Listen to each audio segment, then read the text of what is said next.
mwaba Kristo mwe mutuye isi yose, abemera Imana mutuye isi yose, munyumve mwumve mpereye kuri mwabaraha abankurikiye online, mwumve neza.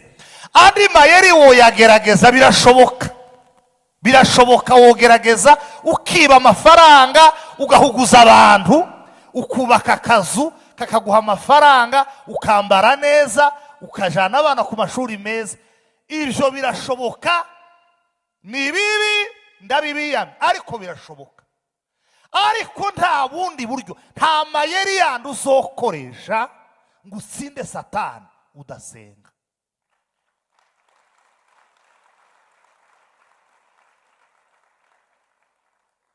Kandi mwumva aya magambo, uburyo bukomeye bwo guhunga abadayimoni ni ukuja mu mwuka.